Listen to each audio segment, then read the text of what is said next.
It's Thursday, August 2nd, 4:30. This is a regularly scheduled meeting of the Pinehurst Board of Adjustment, properly noticed on the website. A couple of housekeeping items before we begin. We have a quorum, but I need to designate an alternate to fill in the fifth seat.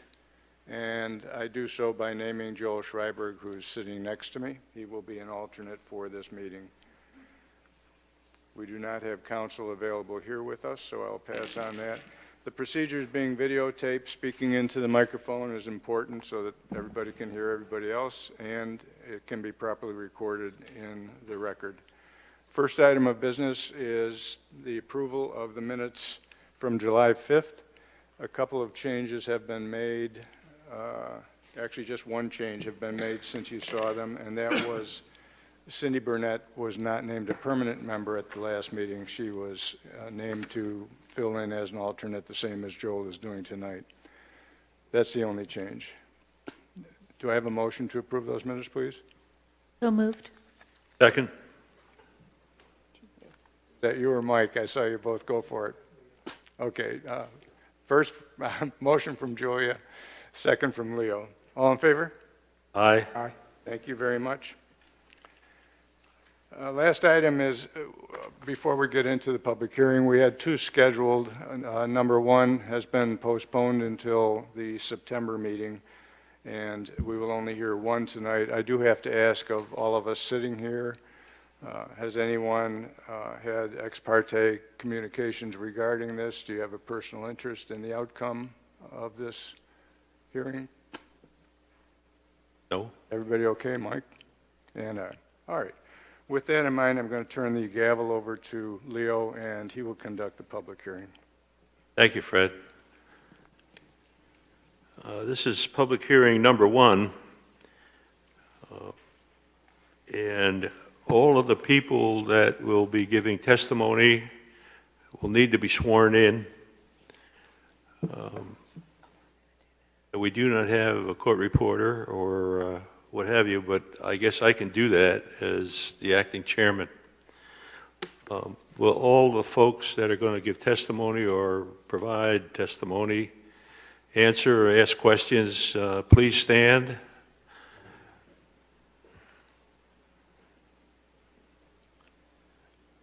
I would ask each of you to raise your right hand. And do you swear or affirm to tell the truth, the absolute truth, in this matter concerning this application? If you say, when you say yes or affirm to that, please state your name, and let's go one by one. John May, I do. Thank you. Thank you. Alex Cameron, I do. Thank you. Will Deaton, I do. Thank you.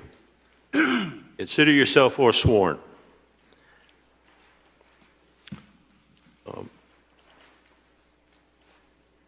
This is a Board of Adjustment hearing where the board's decision must be based on competent, material, and substantial evidence entered in the record. Alex, would you please read the notice into the record and provide any comments or backstory that may be pertinent to the application and hearing? Thank you. I'd be glad to. Public hearing number one, the purpose of this public hearing is to receive testimony for a variance request from section 9.7.1.4 subsection C, sign regulations, attached sign standards for the property at 300 Magnolia Road, Pinehurst, North Carolina. This property is also defined as Moore County parcel ID number 000257797. The property is located within the Village Mixed-Use Zoning District and the Local Historic Overlay District. Specifically, the applicant, John May, attorney for Pinehurst LLC, is requesting a variance from the 6 square foot allowable area and number of wall signs at the newly rehabbed Pinehurst Brewery. I can say that staff has met based on the project that has been ongoing there. Typically, sign applications come after site plan approval and work is progressed enough. And Based on what the applicant provided, staff let them know that did not meet the regulations as defined in PDO that the applicants are requesting a variance from. Thank you. Mr. May, representing the applicant, it's your turn. Okay, thank you, Mr. Chairman. My name's John May. I'm an attorney in Pinehurst, and I represent Pinehurst LLC, which is the owner of the steam plant property. The steam plant building, as most of you, if not all of you know, is being rehabilitated by Pinehurst and will be the location of its new craft brewery and restaurant, which will be available to hotel guests and to the entire community. Great care has been taken to maintain the exterior appearance of the building, and with a substantial amount of expenditure of funds, they are transforming the interior into a working brewery, a functional restaurant, and an enjoyable gathering place. The building's more than 120 years old. In fact, as we discussed before the meeting, it's one of the original buildings that were built in Pinehurst when it was first started by the Tufts in the mid-1890s. And it's located in the Village Historic District. If, in fact, the signage is allowed, or the variance is allowed for the signage, it will still have to be reviewed by staff and potentially the Historic Commission with regard to compliance with the historical district standards. When the village sign ordinance was adopted a number of years ago, it's my supposition that no one contemplated the effect of that ordinance on a rehabilitation of a building such as the steam plant. The location of the steam plant, some 75 feet off of Magnolia Road, and the architectural significance of what's been preserved with it, creates a completely different atmosphere with regard to signage than what I would posit to you is what the crafters of the current sign ordinance had in mind. And you will see some signage that we will provide to you that shows what the effect of a 6-foot square sign would be on that substantial building. And we would think that the conditions under which the building has been rehabilitated, the age of the building, and the fact that the building likely was not ever considered to be rehabilitatable when the ordinance was passed, gives us ample ground to ask for the variance that we're requesting. If the variance is granted, the final details that we believe are really the finishing touches on a very remarkable job of the renovation will be complete. One could almost argue that some of the signage that's being proposed is actually artwork, and as we show that to you today, I think you might have some of the same inclinations about it. I'm here to answer questions. The work was actually done by Alan Staggett. Mr. Staggett, who sits beside me, is prepared to make comments and to provide you some additional information in the way of pictures and, as you see, some illustrations that will be shown on the video equipment. At this point, I'll stop and see if you have any questions of me. Any member have a question?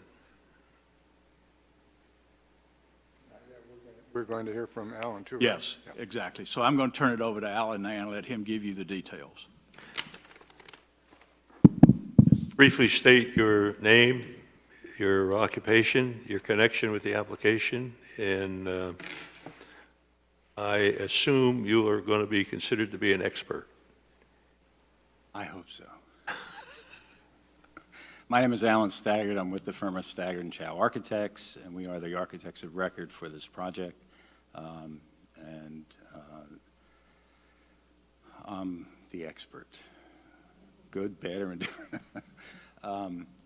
So thank you for the opportunity of being here, by the way. This has been a joy to work on this project. It's been going on for a long time and has occupied a large amount of our time, and we're pleased that it's coming to a conclusion, and we're happy with the outcome and so on. And one of the things that we've tried very hard to do is to preserve the existing structure as much as possible and make it clearly identifiable. What's new is clearly and very easy to identify, and what the existing building was before we started is also very clear to see.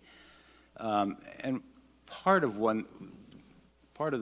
the process of developing the design was to go back and look at the photographs of the existing building as it was years ago, and you see an image of that right now. I can't tell you exactly when this was taken, but it was taken after they converted from burning wood to burning coal, and you can see the overhead tracks there coming into the building. We're guessing somewhere in the 20s. The interesting thing about this, and all of the, not only this photograph, but all the photographs of the old building, there's no signage anywhere. We could not find a single sign, either a freestanding sign adjacent to the building anywhere, or any building signs on the building. So we had nothing to relate to. We had no relevance that where we could go back and say, this was a part of the history of the building, and we're sort of reimagining how that signage might work. So we did take a look at some of the older buildings in the village and some of the images that we could find. This is a pretty good-sized building. I think you know it now as Clark Chevrolet and Cadillac. Garage company way back when. And you can see pretty clearly, if you can't see that pointer, can you? Okay. You can see clearly there's signage all over the place. Not a whole lot to draw from here, I don't think, from a historic standpoint. This was taken in 1952, and again, I'm not sure that even the Pinehurst Garage Company sign painted on the vehicle is 6 square feet. So this is the building today. This was the recent rehabilitation of and renovation to the Chevy building, or Chevy portion of the Clark Chevrolet Cadillac. Again, you can see signage. It seems appropriate, may not be 12 square feet, I think was a requirement here, but it certainly is appropriate for the building.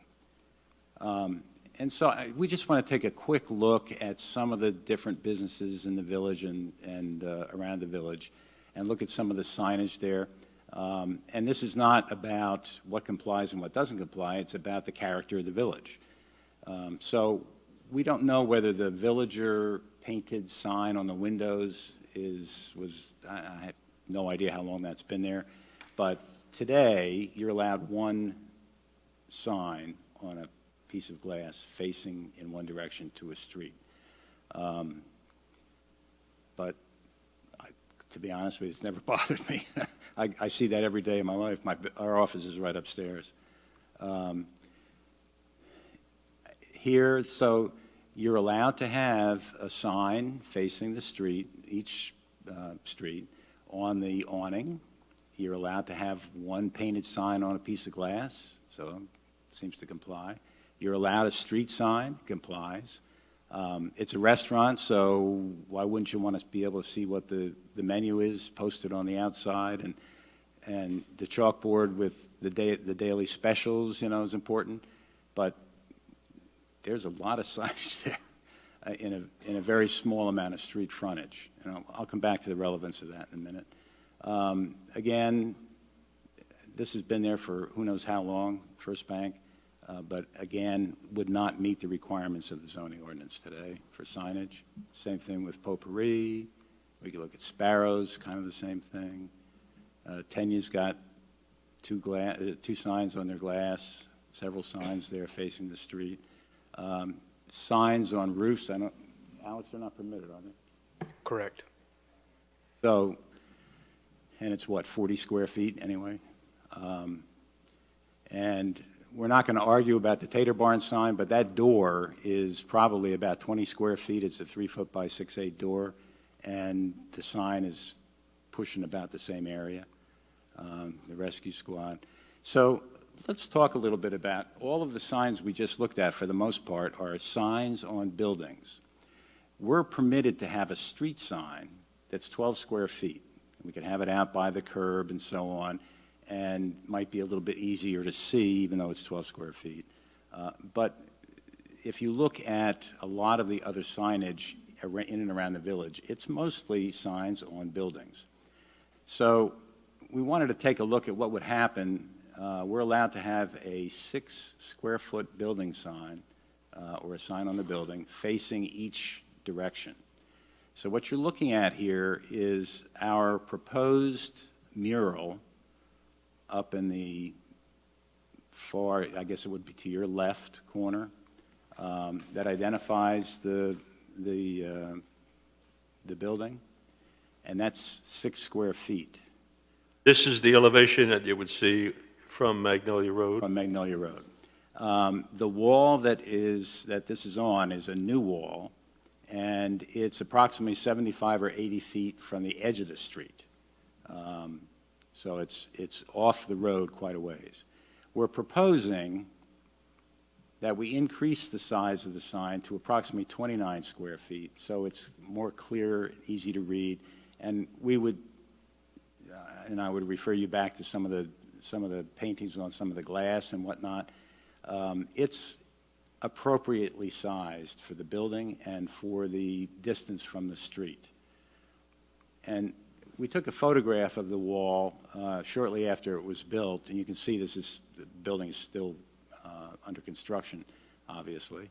And we photoshopped an image of the proposed sign, which is essentially a whitewash sign on the brick, to give you an idea of what it would actually look like. And that's pretty close to the same size as the 29 square feet that you were looking at in the previous image. So the second sign that we're looking at is facing south. The other one was facing west. This is facing south. We're proposing one sign over the door that says Pinehurst Brewing Company. What you're looking at right now is a compliance sign. It's 6 square feet. The letters are about 7 inches high, and you're squinting for good reason. We're proposing a sign that we feel is more appropriately sized for the scale of the building. The letters are about 10 inches high, 9 3/4 inches high, and it's about a 12 square foot sign based on the way the area is required to be calculated. What would be the comparative setback relative to the 70 feet that you referenced before? The line of sight on that? Okay, so let's talk about that a little bit. The left side of the building is approximately 75 or 80 feet from the street. The street curves a little bit, so it varies a bit.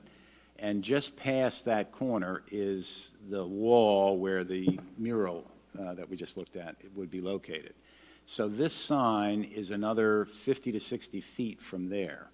Now, more relevant to that, perhaps, is the fact that the parking lot is actually going to become a roadway at some point, at least that's the intent.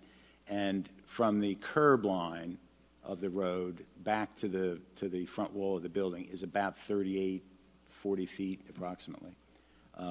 So we're still talking about a fair distance, even from the parking lot side of the drive. I should also point out that, again, when we talk about scale, the building from one end to the other end of the, let's call it the smokestack, is about 180 feet, as I recall. So it's a long building.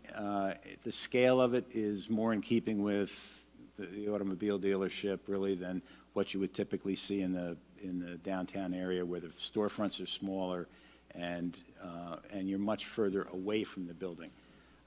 So, you know, when you consider cars driving along Magnolia trying to find the building, if we have a little sign and they're squinting and they're looking and they're trying to drive, it gets to be a little bit difficult, I think. And from a safety standpoint alone, I think it would make sense to increase the size of the signage.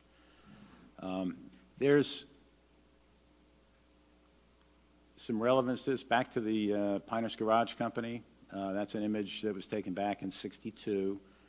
You can see a similar size sign and similar graphic and so on. Even the lettering font is very similar. And this was over the entranceway to the center of the building, actually. And again, you can see that's a good deal larger than 6 square feet. So let's talk about the smokestack for a minute. That's our third sign that we'd like to talk about. And this is just for reference. This is the American Tobacco campus in Durham. It's where DPAC is located, in the ball field and so on.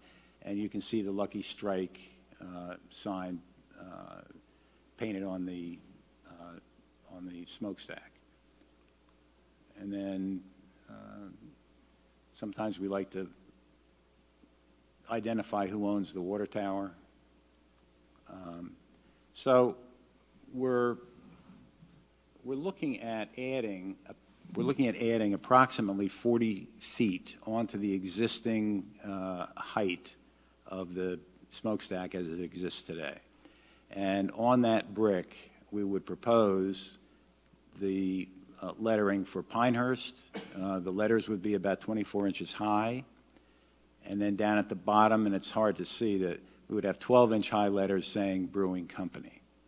But clearly, the Pinehurst is the majority of the sign there.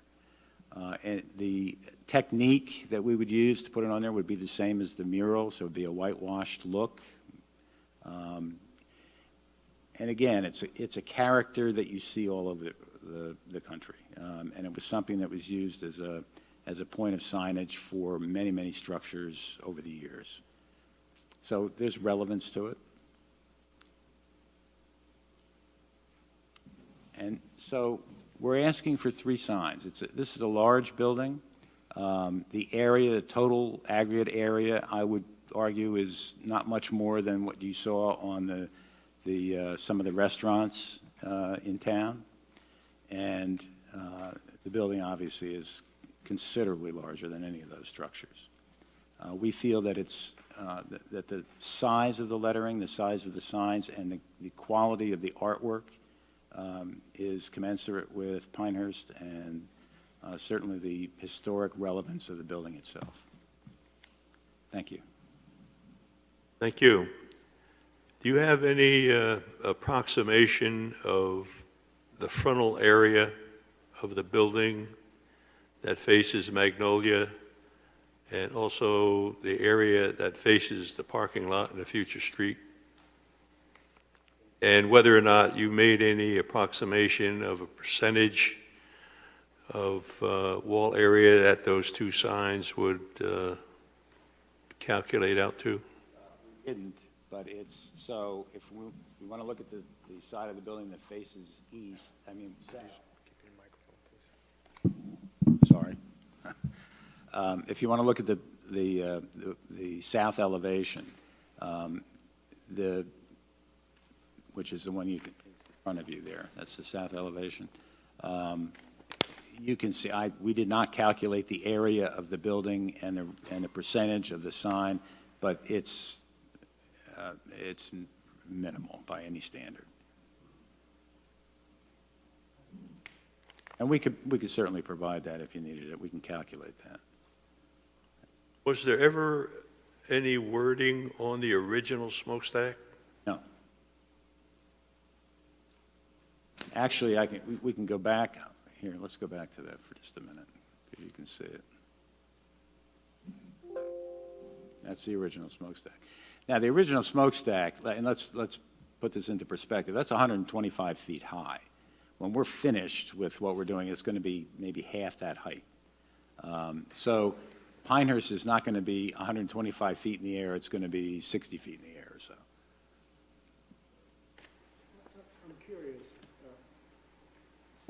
I'm curious. This board, relatively recently, in the last 5 years, allowed a variance for the hospital, the Reed Center. And I'm just curious, aside from, obviously, the hospital isn't in the historic district or in the Village of Pinehurst, why you didn't focus on that, because this board already approved a variance for many of the same reasons you want a variance on this. Number one, it is a totally different zone, and it's a completely different use. And so the hospital district is given a lot of leeway in a number of the different requirements, let's call it, in the zoning ordinance that are not afforded to some of the other zones. So we're dealing with a sort of a different building. It's a different building type, and it's very historic and so on. It's not a new building. And your point is well taken. It's a good one. But the relevance or the comparison between the two, we just felt was going to be a hard sell. I mean, from a personal standpoint, I understand.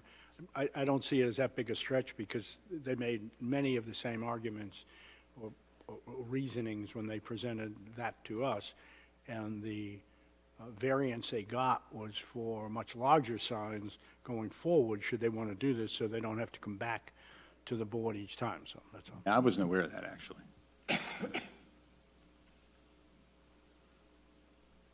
Any other questions? Are we dealing with 2 allowed signs and merely discussing the size of those, or 3 allowed signs and discussing the size of those?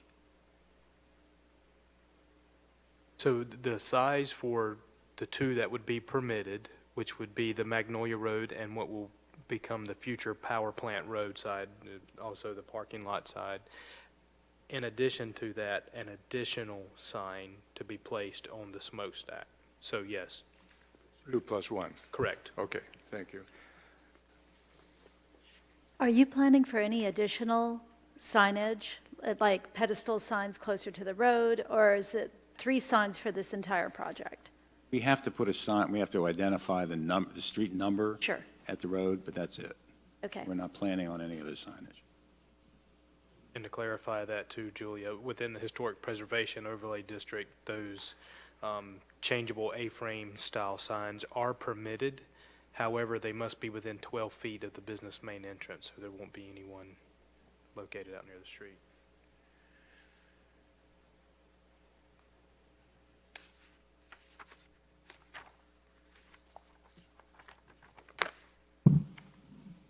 Any other questions for the board? The proposed tower is not approved until you go before historic, correct? Assuming that we get through tonight? I can answer that if you'd like. Signage within the local historic district not only requires a sign permit, but prior to getting a sign permit, a certificate of appropriateness must also be issued.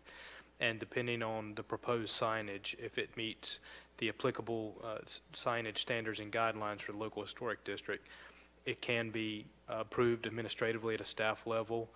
If it does not meet the guidelines, or if it is questionable in whether it meets the guidelines, then the Historic Preservation Commission will then hold one of their regular scheduled meetings, much like this one, to hear the case of a certificate of appropriateness for that signage. Answer your question, yes, there will be, that would need to go before and get historic approval as well. But extending the stack not become a functional structure except as a sign? All the renovations, including the, with 40-foot plus or minus addition to that, has already gone before the Historic Preservation Commission and gotten approval for that. Okay, so it's optics on that Give me one. just a second. That was done more for the relevance to the history of the building Yeah, than much of anything else.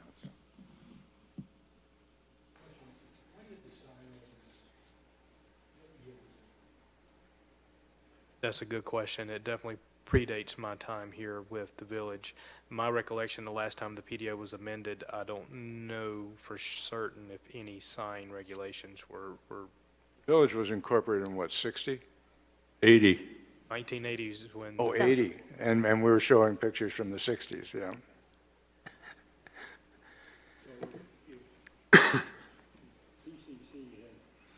Joel? If PCC had done this prior to 1980, we wouldn't be sitting here. As a non-conforming sign, that conforming use can continue. It just cannot exceed that nonconformity. I'm not an expert on when it was passed, but I'm relatively certain it was after the incorporation, substantially after. I would guess that it was sometime in the mid to late 90s that the sign ordinance was passed. So it would be even up to that date that the signage wouldn't have been an issue.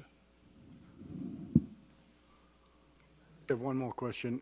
Any of the signs that have been shown here in the village, has anything been done, assuming that they're not in compliance, has anything been done to bring them into compliance?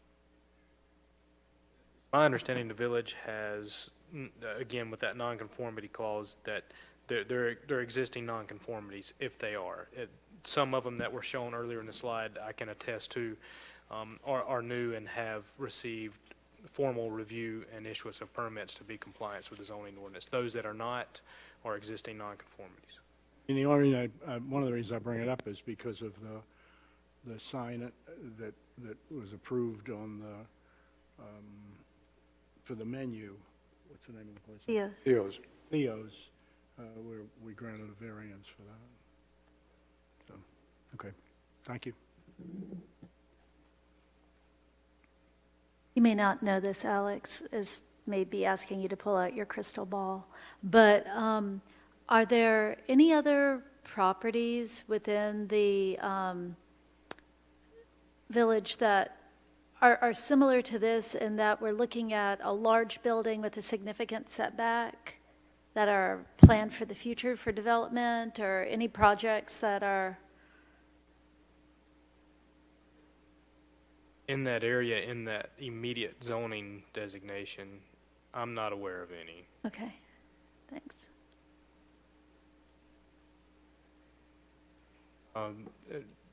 We do have the research and development use of the Golf Pride facility. I know some of you guys are familiar with, that went out off Murdocksville Road near number 8. That in scale, that is about an approximate size, but use is much different.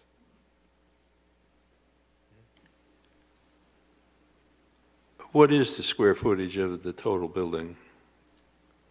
It's approximately 7,600 square feet, The total building is only 7,600 square feet? something like that, yeah. Well, that's the enclosed area. That does not include the trellis areas and the outside covered spaces. Yeah, the brewery is, the brew house is about 2,100 or 2,200 square feet, and the pub itself is another 5,600 square feet. So a total around 10,000 square feet? You include all the outside spaces, yeah. Mind putting this slide back up?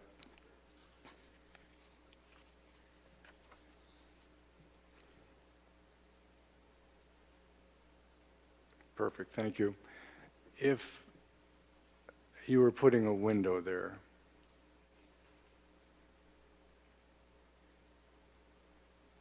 would the window accommodate that sign, or would the window cause the sign to be a little bit smaller from a structural standpoint? I mean, that's a good question. So if you look right next to the brick, and you'll see, I'm going to look at the screen for just a second, I'll point. So you see there's a column here, a steel column, and another one here, and then there's another one over here. These are open areas. They will have screening on them and so forth, but they're large openings. If we were putting glass in there, that would all be glass. So if we were to continue that same feel, almost that whole wall would be glass. That's not my question, though. My question is, if you put what size window would that particular wall accommodate structurally? And based on the size of that window, is the sign that you've simulated larger than the window would be? And I could help with that.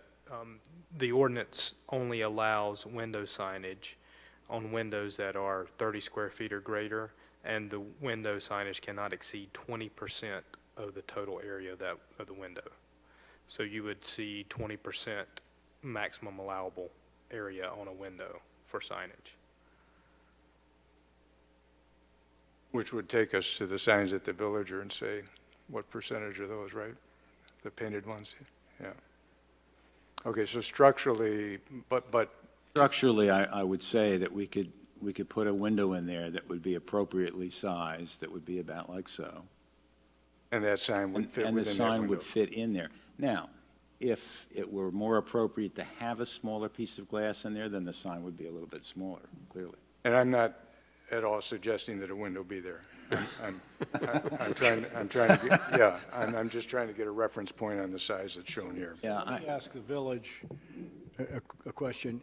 Assuming that they put a piece of glass in there similar to Dugan's Pub, and then paint this on the glass, what happens? Are they still, do If they they can still have to provide, apply for a permit? absolutely, and they would, again, have to comply with the regulations I just mentioned. So they have to provide evidence that it's at least 30 square feet and that signage does not exceed 20% of whatever that gross area is. Just, so, let me go back one here. So that sign that you see is 29 square feet. So if the glass has to be 30, the glass might be slightly bigger than that. Now, it can only be 20%, so the glass would have to be considerably larger. I want to say that the SketchUp, or the Photoshop model that we did here is an approximation. It's close to the size we're talking about, give or take a few square feet of area.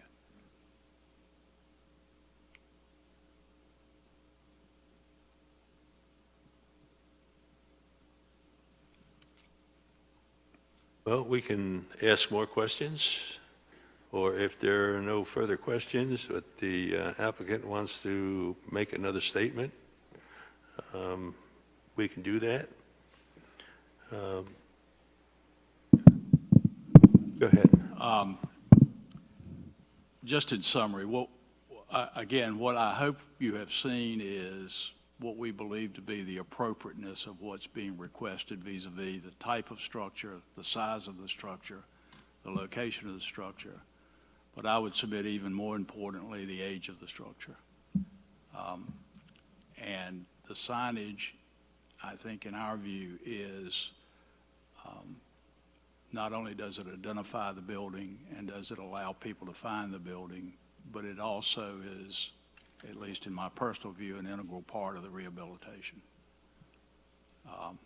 It depicts what is very likely to have been on that building were it what it is today when it was built 120 plus years ago.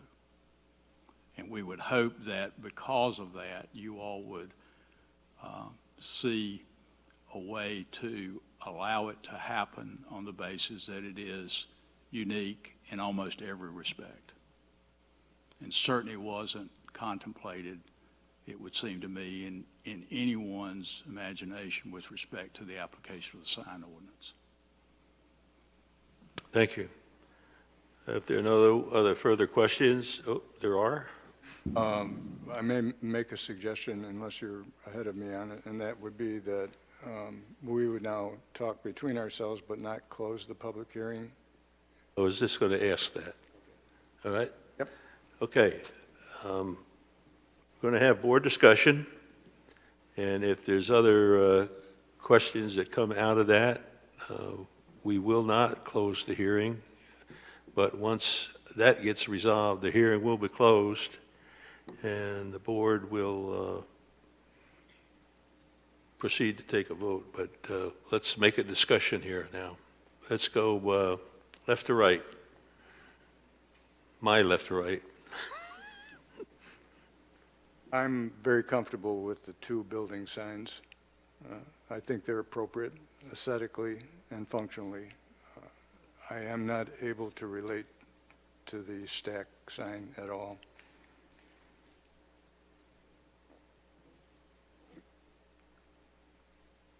Any particular problem that presents to you?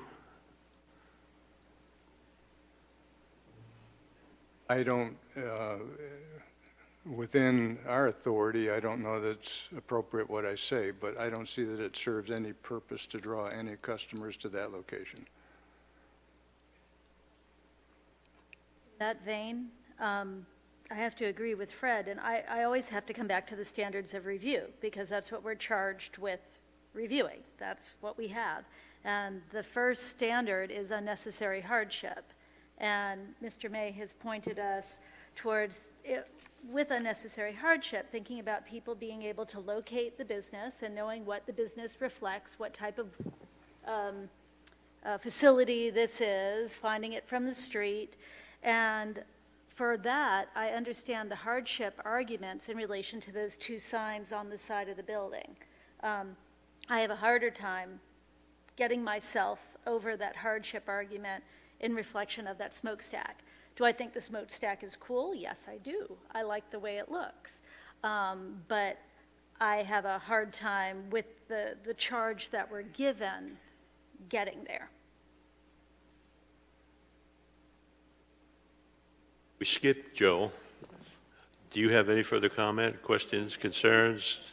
I agree with both of what they've said. I mean, in reading over the petition, it seems to me they have satisfied all of the requirements that we are charged with finding reason to authorize this or to approve it. And I'd like to find a way, if it's possible, just because I think it's a kind of neat thing to do, and I think it looks nice to put that on the smokestack. I mean, I think we've all been up around the Lucky Strike area, and I mean, it looks pretty cool.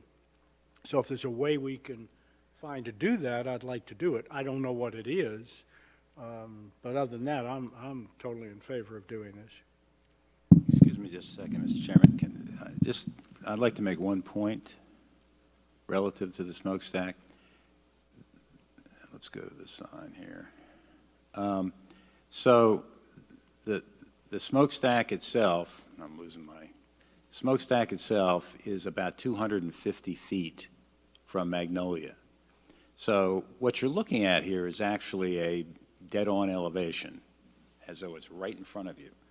The reality is, if I'm driving down Magnolia and I'm looking at the building, that sign is way on the other side, some 250 feet away.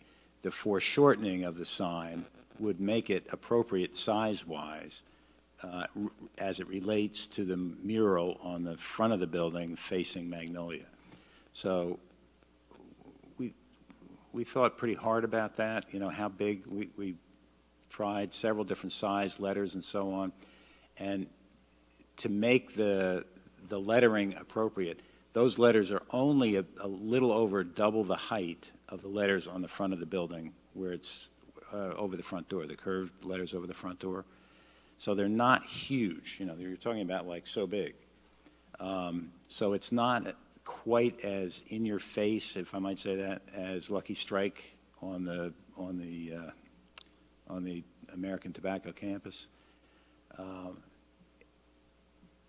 So it's not going to have quite the same impact that you see on those other frames, those other pictures. Just to clarify, the smokestack is going to have just one sign facing south that says Pinehurst and then Brewing Company. There's not going to be 4 of those.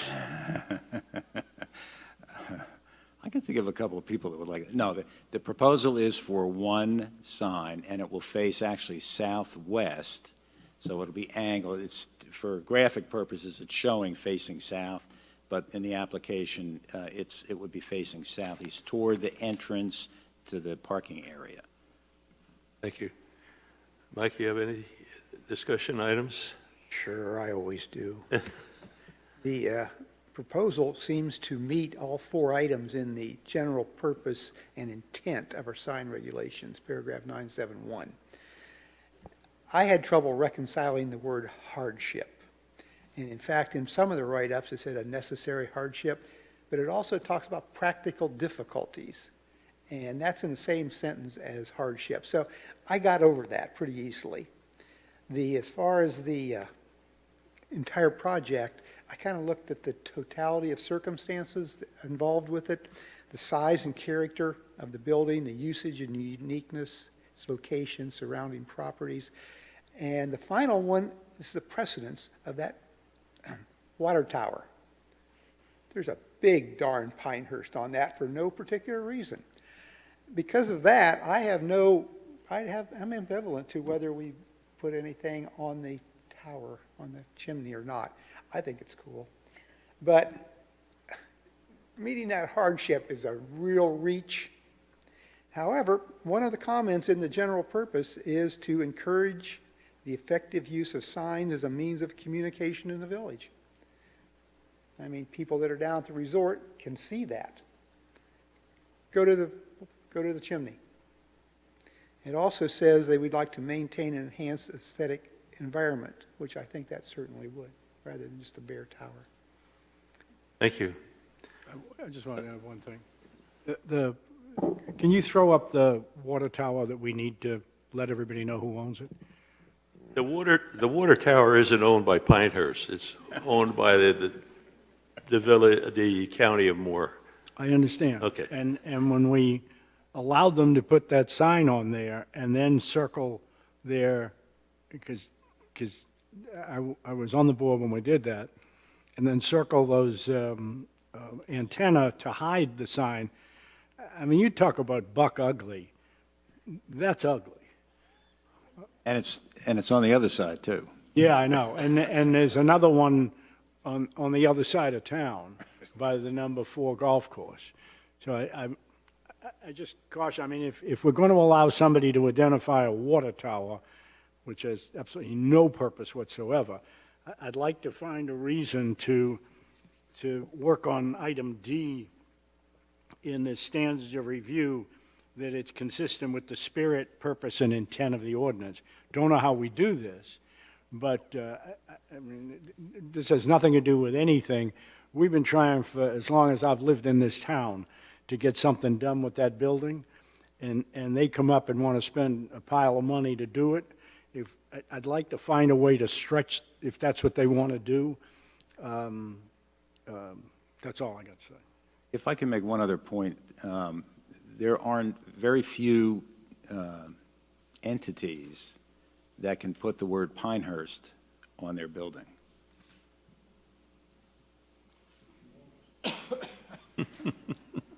Well, there's only one entity that I know of that can do that.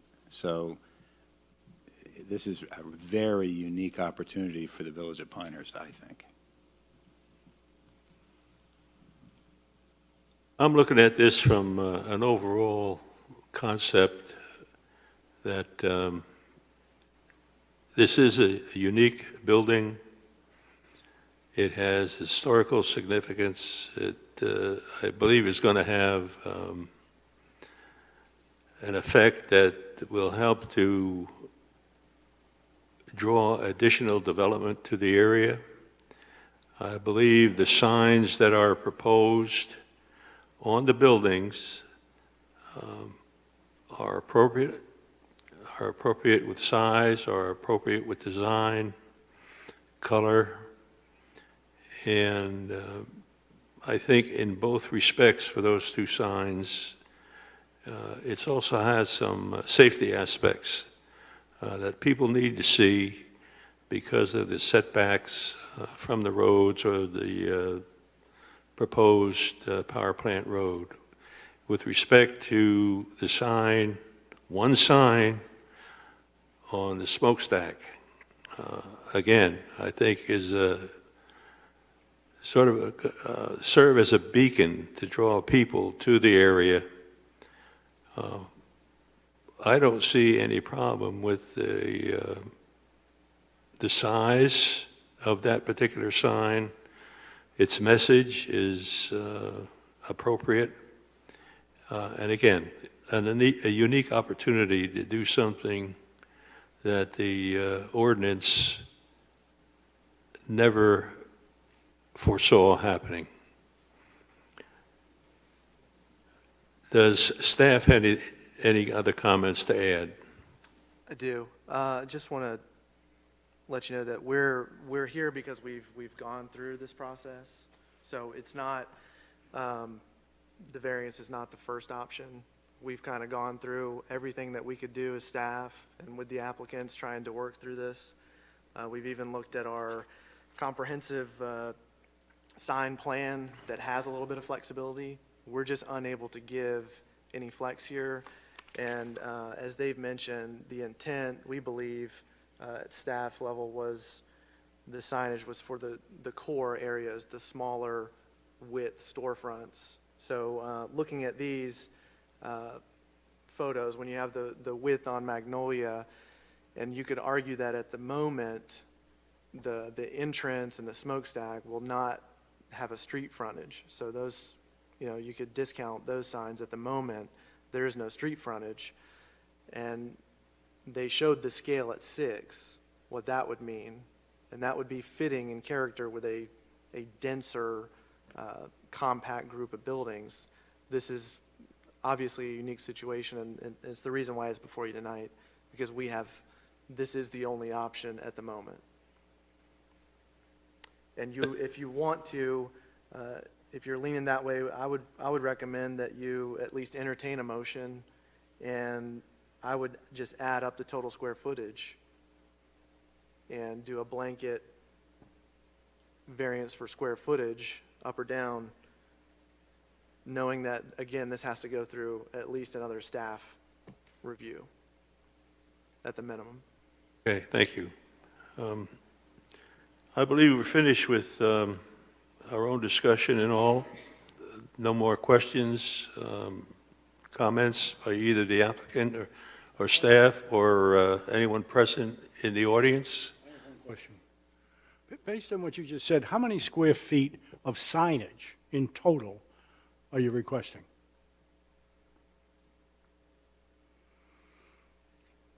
29, 5 and 90, that includes the smokestack.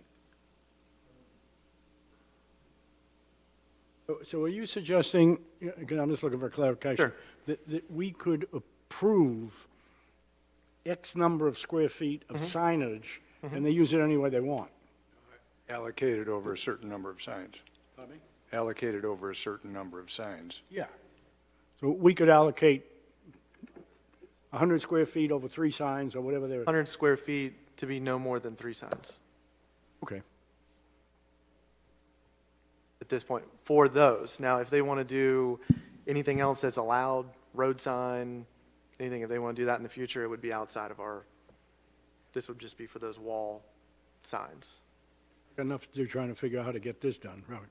Yep. And that'd be fine with us. We're only talking about building and/or structure signs. Yeah. Correct. With a smile on my face, I ask, would you consider changing the font on the smokestack? To what? As long as it's not the same as this thing, then no. I'm trying to get the public hearing closed. Can I have a motion to close the public hearing? So moved. Fred, second? Second. Mike, all in favor? Aye. Aye, opposed? None? Okay. Now we can discuss the standards of review. I know we've gone through a couple of them, but let's go one by one and make a determination. The first is, unnecessary hardship would result from the strict application of the ordinance. It shall not be necessary to demonstrate that, in absence of the variance, no reasonable use can be made of the property. I'm saying that unnecessary hardship would result from the strict application of the ordinance. So they meet that standard. Okay. Second one, the hardship results from conditions that are peculiar to the property, such as location, size, or topography. Hardships resulting from personal stances, as well as hardships resulting from conditions that are common to the neighborhood or the general public, may not be the basis for granting a variance.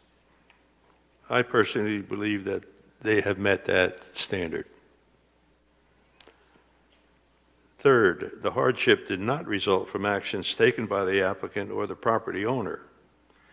The act of purchasing property with knowledge that circumstances exist that may justify the granting of a variance shall not be regarded as a self-created hardship. I think they met that also. The building's been here for over 100 years, and they're trying to turn it into what I personally believe will be a benefit to the entire community. Fourth, the requested variance is consistent with the spirit, purpose, and intent of the ordinance, and such that public safety is secured and substantial justice is achieved. I believe that has been achieved. Okay, that said, with all the testimony and what have you, we have some options as a Board of Adjustment.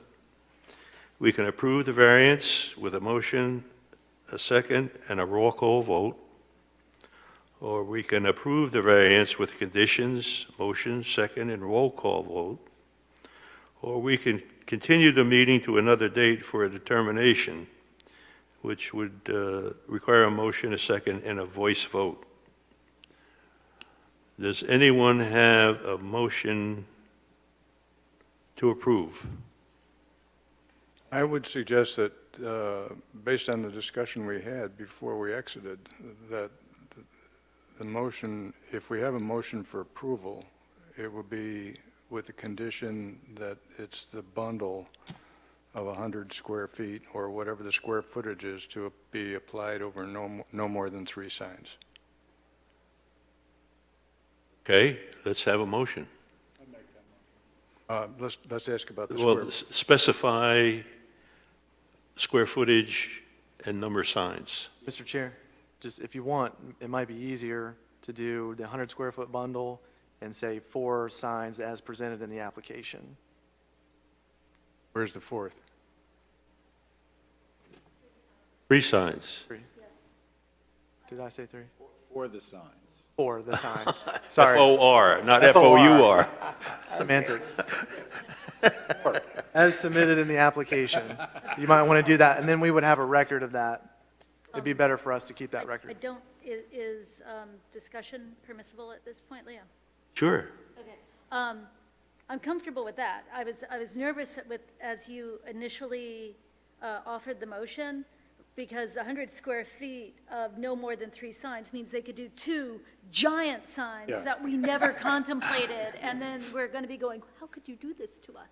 So that, I know you wouldn't. Right. Yeah, I think 3 signs as presented in the application captures the spirit. Yeah. All right, let's restate the motion. Fred? Read me the motion. No, we- No. We no, can't do that. It's got to, Give me the Joe, application, what's in the application?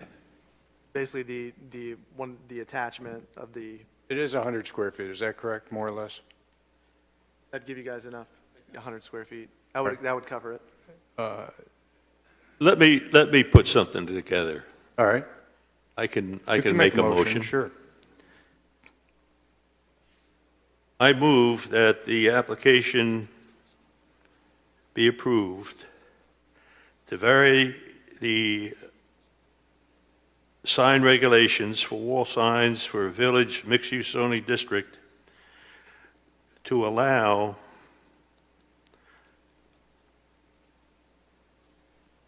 a total of 100 square footage of signage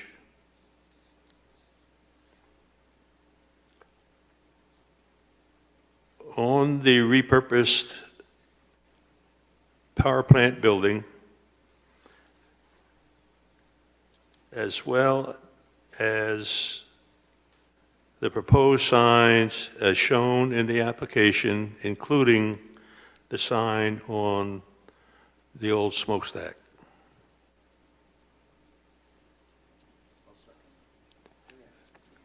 Square footage. He can make a motion, he's empowered to make a Square motion. footage, not to exceed. Didn't I say a 100. total of 100 square feet? I heard that. Yeah. All right. Speak into the microphone. Speak into the, Oh, okay, I'll second that. all in favor of that motion signify by saying aye. Aye. All opposed? Looks like the variance is approved. Thank you.